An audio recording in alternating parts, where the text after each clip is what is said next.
Shalom, shalom. Bwana Yesu apewe sifa. Bwana Yesu asifiwe sana.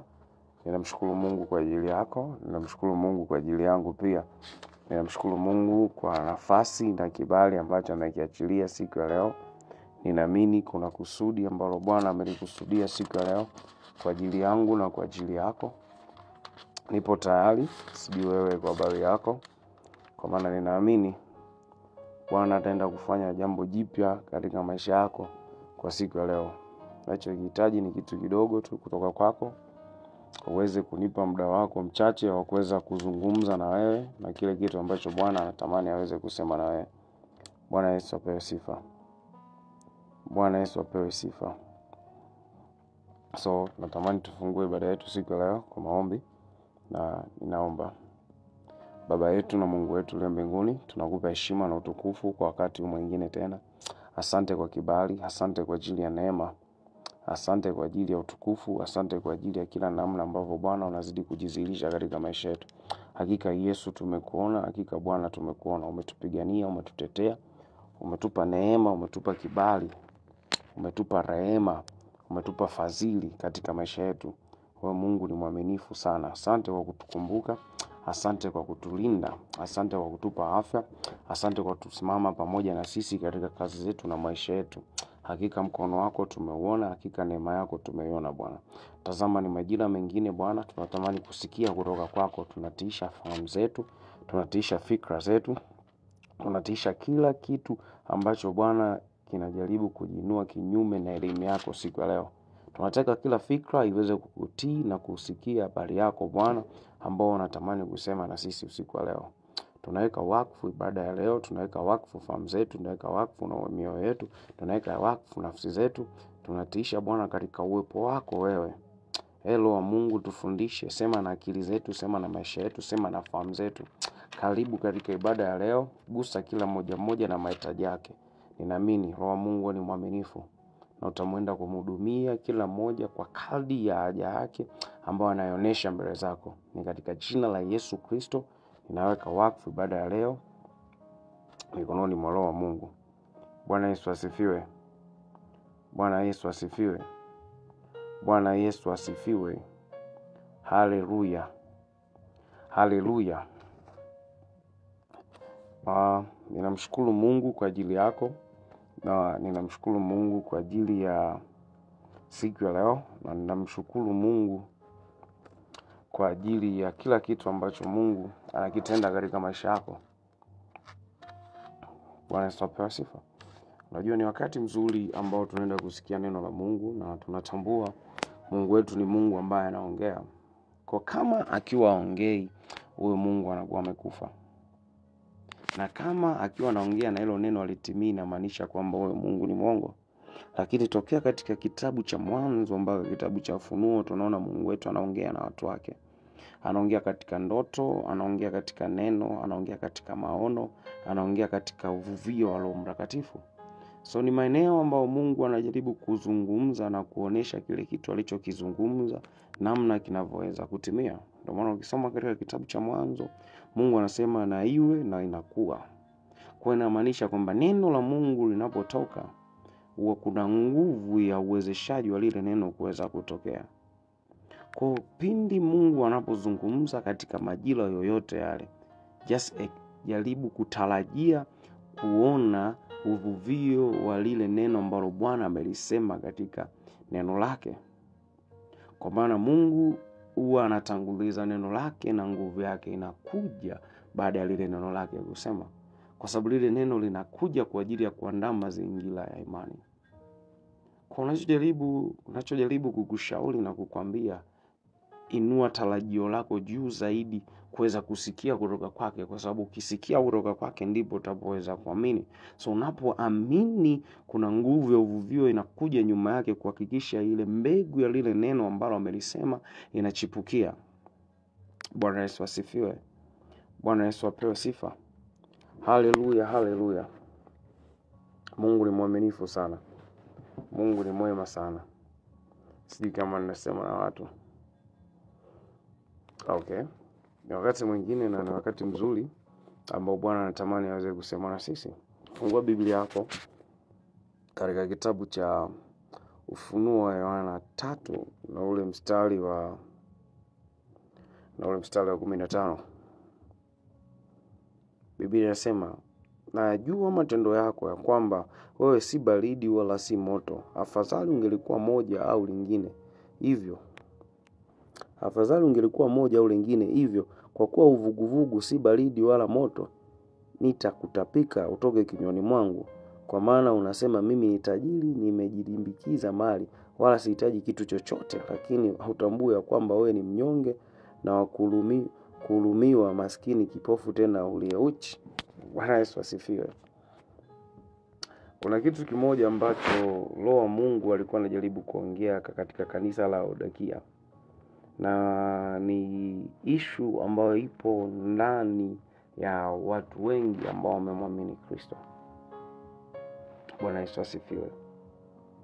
Kuna kitu ambacho natamani kuweza kusema na wewe usiku wa leo. Kuna kitu ambacho natamani niweze kushare na wewe siku ya leo, ambacho kitaweza kusaidia kutoka hatua moja na kwenda hatua nyingine. Na kitu kikubwa kinaanzia hapa, kwamba Roho wa Mungu alikuwa anajaribu kuongea katika kanisa la Laodikia kuwa wao ni uvuguvugu, lakini uvuguvugu huo haimaanishi ni uvuguvugu ambao ni kama watu ambao labda maybe leo wapo kanisani, kesho wapo klabu. Lakini uvuguvugu ambao alikuwa anaongelea hapa Roho wa Mungu alikuwa ni uvuguvugu wa kuweza kurelax. Bwana Yesu asifiwe. Kwa sababu watu wengi watajua hapa mtumishi nikiongea kwa habari ya uvuguvugu na watahisi nitaongelea kwamba watu leo wapo kanisani, kesho wapo klabu. No. The Bible haijamaanisha hivyo. The Bible ilikuwa inajaribu kuonesha state ya watu kurelax. Ili kanisa la Laodikia, ukisoma mstari wa 16 utagundua kwamba hili ni kanisa ambalo lilikuwa limerelax. Ndio maana katika mstari wa 17 linajaribu kuambia, kwa maana unasema, mimi ni tajiri, nimejilimbikiza mali, wala sihitaji kitu chochote. Kwamba hili ni kanisa ambalo lilikuwa limefika state ya kuweza kurelax mbele za Mungu. Kwamba it's like wao wamemzoelea sana Mungu, kwa wanahisi kama hawamhitaji tena Mungu kwa sababu wanahisi wanaye Mungu. Child of God, ukifika hiyo state ni mbaya. That is state of the devil. Hiyo ni hatua ya mwisho ya shetani before he falls. Kwa sababu Mungu huwa azoeleki, and even his presence hauwezi ukaizoea. So this church of Laodikia ilikuwa limekaa katika level ya kustate, lilikuwa na kitu kimoja. Kwa sasa hivi naweza kusema lilikuwa na kiburi cha uzima. Lilikuwa linahisi linamjua Mungu, kwa alitembei katika state ya kumhitaji huyo Mungu aongezeke katika maisha yao. Bwana Yesu asifiwe. Bwana Yesu apewe sifa. And today I want to talk about it. Don't relax when you are in the kingdom of God. Usirelax au usiishi umemaliza unapokuwa katika ufalme wa Mungu. Hicho ndio kitu ambacho I want to talk about. Watu wengi wamekuwa na changamoto kubwa, au wamekuwa wanachukulia vitu kawaida kwa sababu wamekuwa na state ya kurelax. State hiyo ya kurelax wanahisi kwamba ulokole ni ulokole ambao wao wanaishi kwa ajili tu ya kufurahia, au kwa ajili tu ya kuenjoy, au kwa ajili tu ya Yesu kutatua matatizo yao. It's a good thing Jesus kutatua matatizo yako, but it need another stage ya wewe kuweza kusimama na kujihakikisha unajiboresha kila siku na unaongezeka kila siku. Kwa sababu maisha ya kiroho ni hatua. Maisha ya kiroho is a process. Maisha ya kiroho ni mwenendo. Maisha ya kiroho ni taratibu. Maisha ya kiroho ni discipline. Maisha ya kiroho ni maisha ambayo you just need God and God and God and God and God and God. Kwa kama ukiwa uko katika level ya kurelax, utajikuta wewe ndo unakuwa mtu wa uvuguvugu. Mungu anashindwa kukuelewa. Bwana Yesu asifiwe. Child of God, unatakiwa uelewe, the day ulipompokea Kristo kuwa Bwana na Mwokozi wa maisha yako, tayari wewe ulikuwa unatambulika katika ufalme wa Mungu kama kuhani na mfalme.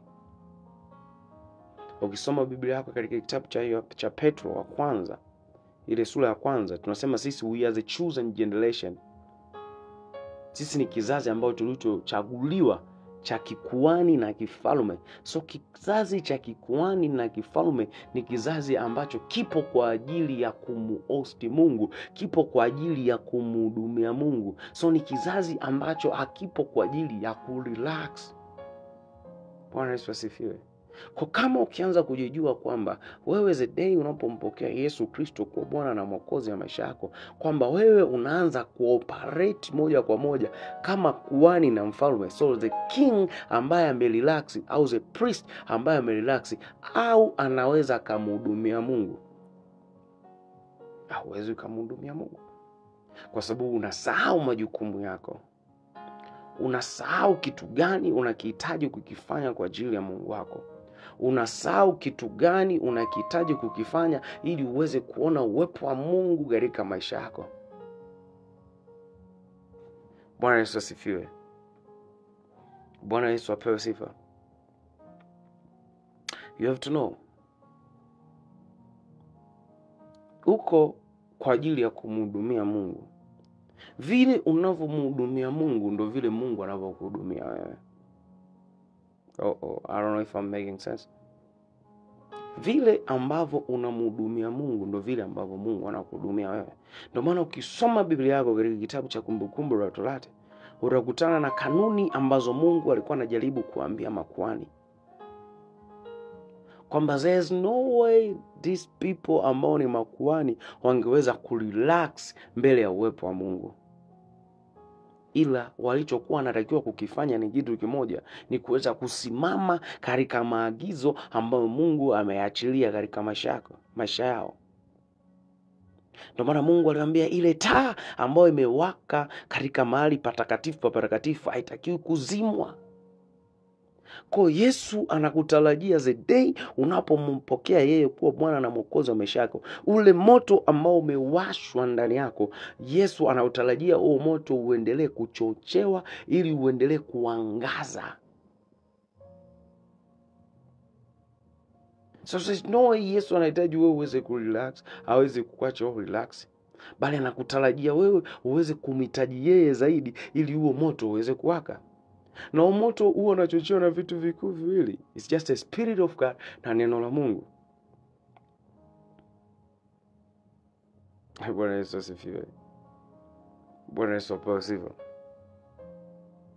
So anyone unayemwona ambaye amerelax kwa Mungu wake au ambaye amerelax katika maisha yao huko, ujue sio msomaji wa neno na ongozwa na Roho wa Mungu. Because if the Spirit of God is leading you, kama Roho wa Mungu anakuongoza wewe, inamaanisha kabisa kuna utofauti. Ila kama wewe na fikra zako na mazoea yako na kuhisi ulokole ni kama ule ulokole wa kina Maverick City, the ways I do, like worshiping, you feel like you know ulokole. You are totally wrong. Kwa sababu ulokole unachokihitaji au maisha ya muamini yanachokihitaji kikubwa ni muamini kuweza kuona tumaini ndani ya Kristo na kuweza kuishi according to that tumaini ndani ya Kristo. Sasa utarelax vipi kama lile tumaini ulioni? Kwa sababu sio wa kwanza kurelax. Watu wengi kwenye Biblia walikuwa wamerelax mpaka Mungu anakuja kuwatokea na wao ndo wanaweza kusimama ili kuweza kulitokezesha lile kusudi ambalo Bwana ameliweka katika maisha yao. Ukisoma Biblia yako katika kitabu cha Mwanzo, unakutana na mtu anaitwa Ibrahim, baba yetu wa imani. Unagundua kwamba Mungu alimwahidi Ibrahim Isaka ndo atakuwa mlisi wake. Lakini Ibrahim baada ya kumpata Ishmael, Ibrahim analelax. Bwana Yesu asifiwe. Nataka nikwambie Ibrahim alirelax, child of God. If you don't know that story, ndo nakwambia sasa hapa. Ibrahim alirelax, child of God. Alirelax kivipi? Kwa sababu alivyompata Ishmael akumtafuta Mungu almost 14 years, miaka 14 Ibrahim Mungu hajamtokea, Mungu amekaa kimya. Kwa Ibrahim alikuwa amerelax katika maisha yake yote ya yeye kumpata Ishmael. Lakini Mungu alikuwa hajaweka agano katika uzao wa Ishmael ambao Mungu alikuwa amemwahidi Ibrahim. Kwa hiyo kuna kitu ambacho unatakiwa uweze kukielewa. So kila testimony inayokuja kwenye maisha yako inamaanisha Mungu amemaliza kwenye maisha yako. You have to know, Mungu bado ana mipango mingi katika maisha yako. Mungu ana hatua nyingi na ana mwenendo mwingi katika maisha yako. So not every testimony inayokuja kwenye maisha yako inamaanisha Mungu amemaliza na wewe. Whether you've been praying for a car, whether you've been praying for a husband, whether you've been praying for a house, whether you've been praying for a job, Bwana anapokupatia hicho kitu amaanisha amemaliza na wewe. Still kuna kitu ambacho Mungu anatamani aweze kukufanyia na anatamani wewe uweze kumfanyia. So you have to be in a state ya kuwa mtu ambaye haujazoea au haujamzoea Mungu au haujarelax katika state yako ya ulokole. Kwa sababu sometimes ukirelax unapoteza muda mwingi kwa kutokutambua Mungu anatamani afanye nini katika majira hayo katika wakati huo. So you find yourself unapishana na vitu vingi. Lakini glory to Jesus ambaye ametukumbuka siku ya leo kwamba anatukumbusha kwamba we don't need to relax kwa sababu tupo katika safari. So tupo kama katika safari ya wokovu, kwa muda wote ni lazima tuwe tumefunga mkanda until tunapo reach ile point ya kweli tupo heaven. So if we are still in the earth, kama tukiwa katika hii sayari ambayo inaitwa dunia, na mimi na wewe tukiwa tumeokoka, so there is no way ambayo tunatakiwa tuweze kurelax katika dunia. But the only thing ambacho tunachoweza kukifanya ni kuweza kumhudumia Bwana ili yeye aweze kutuhudumia sisi. But nowadays sisi tunatamani Mungu atuhudumie sisi na sisi hatutamani tumhudumie yeye. So tunakuwa tu ni watu ambao tuna expect kutoka kwake, lakini yeye ku expect kutoka kwetu hatuna tunachompa kwa sababu sisi tumerelax. Tumekuwa kama kanisa la Laodikia kwamba tunaona Bwana Yesu tunaye. If I can speak in tongue, kama mimi ninanena, ninaona maono, so I'm good. No, you're not good. Haujui kwamba wewe uko uchi. Haujui kwamba wewe una matatizo. Haujui kwamba wewe haupo sawa. You don't know that. Bwana Yesu asifiwe. Bwana Yesu apewe sifa. Hallelujah. Hallelujah. Sijui kama nasema na watu. Hallelujah. Unajua, ukiwa kama mlokole, kuna vitu vingi ambavyo Yesu alikuwa ameviongea. Na kuna vitu vingi ambavyo Yesu alikuwa anatamani tuviweze kuvielewa. Kwa sababu Yesu alikuja kutuonesha mfumo halisi wa namna ambavyo mwana wa mfalme au mwana wa Mungu ambaye amemwamini Mungu anatakiwa aweze kuishi. Je, uliona Yesu sehemu yoyote amerelax na amechukulia vitu vimeisha? No. Yesu every time when he show up alikuwa anafanya kitu kwa ajili ya utukufu wa Mungu wake. Na alikuwa every time anapomaliza anaenda mlimani tena. Anaenda mlimani tena. So anapotoka mlimani anaenda kufanya matendo ya ajabu. So you have to know, Yesu alikuwa anaenda kumhudumia Mungu, so Mungu ili aweze kumzilisha Yesu the day hiyo anapoenda kusimama katika watu wengine. Bwana Yesu asifiwe. So wewe nataka nikuulize kitu kimoja. When was your last time kwamba wewe unaenda mbele za Mungu unamhudumia Mungu? When was your last time? ukiwa kama mtoto wa uzao wa kikuani na kifalme, chosen generation. When was your last time kwenda mbele za Mungu? You just not auendi pale na maombi yako, bali unaenda pale na kile kitu ambacho unasema kweli niko hapa kwa ajili ya kumhudumia Mungu. When was your last time? When was your last time spending the time with your God? Yani unaspendi muda wako tu na Mungu, una worship, unaonesha upendo wako toward him. When was your last time? A child of God, let me ask you this. When was your last time kufanya hivyo?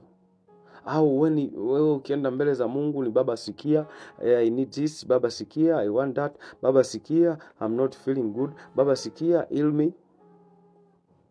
Do you know when you're in the presence of God, you don't need even to ask about anything, because the presence will provide for you. Kwa nini? Kwa sababu wewe umeweza kuihudumia presence, umeweza kumhudumia Mungu. If you read in your Bible, utagundua kitu kimoja cha kitofauti sana. Soma Biblia yako katika kitabu cha Mwanzo 1:2. Utagundua maisha ya Adam akiwa katika presence na maisha ya Adam akitoka katika presence, ambayo inaanza Mwanzo 3.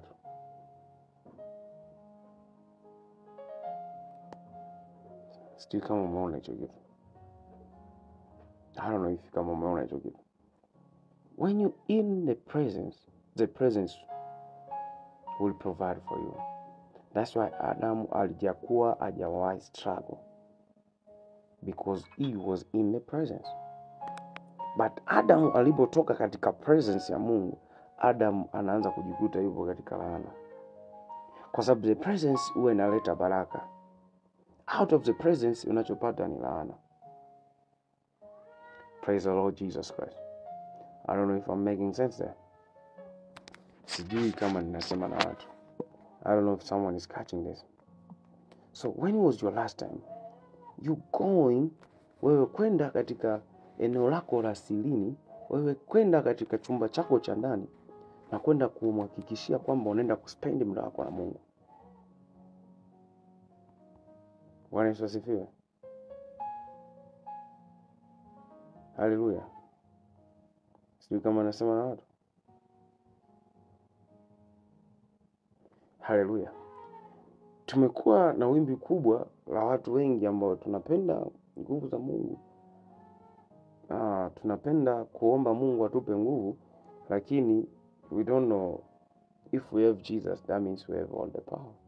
So what do you need? You just need his presence. And how do you get that presence? Na ukiwa kama wewe ni kwani na ujui to maintain that presence, au ujui to call out that presence ili uweze kuwa katika maisha yako. Praise the Lord Jesus Christ. Hallelujah. Hallelujah. So ukiwa kama kuhani, you have to lean. Unatakiwa uegemee katika eneo moja ambalo lina wewe kuweza kumhudumia Mungu, ili usiweze kurelax, kwa sababu ukiwa unamhudumia Mungu hauwezi kurelax. Kwa nini hauwezi kurelax? Kwa sababu utajigundua the more unavomhudumia Mungu, the more madhaifu yako Mungu ndo anajaribu kuyareview na yeye kuweza kuyakava, kwa sababu yeye Mungu yupo kwa ajili ya kukava madhaifu yetu. So mimi ninapoenda kumhudumia Mungu, inamaanisha kwamba sitoweza kurelax, kwa sababu nishajijua kwamba mimi pasipo Mungu siwezi. So if I know mimi pasipo Mungu siwezi, so kinachotakiwa kufanya ni kuhakikisha ninamhudumia yeye ili yeye aweze kunihudumia mimi. Ndio maana Yesu aliongea kitu kimoja very strict. Alisema Mungu anayajua mahitaji yenu before mjaomba, yeye anajibu, kwa sababu tayari unakuwa umesimama katika point ya wewe kuweza kutambua kwamba upo kwa ajili ya kumhudumia Mungu. Praise the Lord Jesus Christ. Hallelujah. I don't know if I'm making sense there. Hallelujah. Soma Biblia yako katika kitabu cha Zaburi 24 mstari wa 6. Biblia inasemaje? Hiki ndicho kizazi cha wakutafutao uso wako, Mungu wa Yakobo. Hallelujah. So God is looking for a generation ambayo inatafuta uso wa Mungu, not the power of God.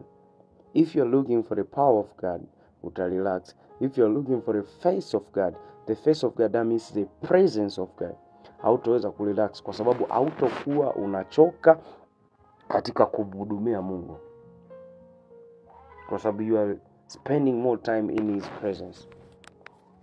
You kama wanasema na watu hapo, I don't know if I'm making sense to you. So ukiwa child of God, ukiwa kama mwana wa ufalme, kama ni kitu ambacho unachokihitaji sana ni kuweza kujua namna unavyoweza kumhudumia Mungu. Kwa sababu unavyoweza kumhudumia Mungu hauwezi kuchukulia kawaida. Kwa sababu you are going to save the King of Kings, mfalme wa wafalme. So there's no way unaweza ukaenda kishamba au there's no way unaenda kachukulia kawaida, but utaenda kama mtu ambaye umejiprepare kwamba unaenda kumhudumia mfalme wa wafalme. So when was your last time wewe kwenda kumhudumia Mungu? When? You have to ask yourself, how many times umeenda na demand zako?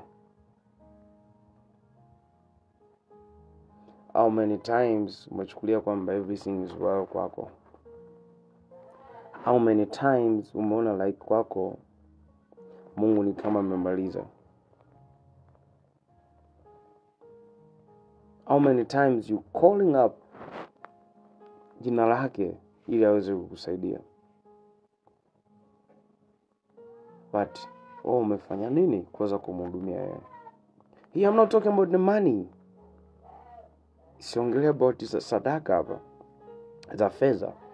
Ninaongelea sadaka ya wewe kuweza kwenda kujiuzulisha mbele za Mungu wako, kuhakikisha kwamba unahitaji uwepo wa Mungu katika maisha yako kila siku itwapo leo. Sio unahitaji uwepo wa Mungu pindi unapohitaji vitu vyako, but you need the presence of God kila siku itwapo leo, kwamba haujarelax mbele za Mungu. What you trying to do is like, God, I'm here, I'm just seeking you, I'm seeking for your presence, kwa sababu I understand your presence will do everything that I need in this life.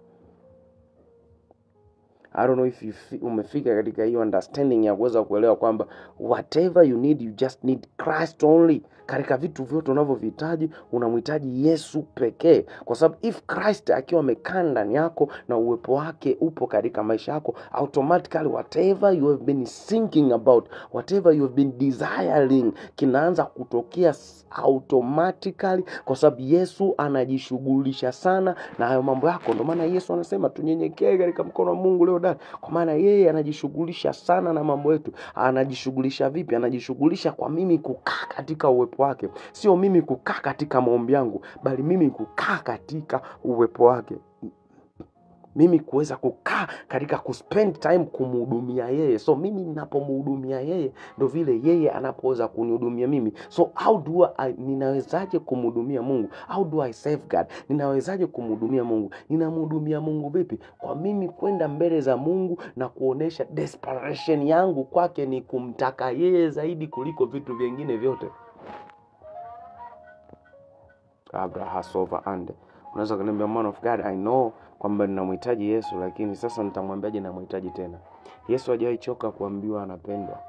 Yesu hajawahi choka kuambiwa ninakuabudu. Yesu hajawahi choka kuambiwa ninakutukuza Bwana. Yesu hajawahi choka kuambiwa ninakuhitaji Bwana katika maisha yangu. Hajawahi choka kuambiwa hicho kitu. You have to know that. I don't know if I'm making sense.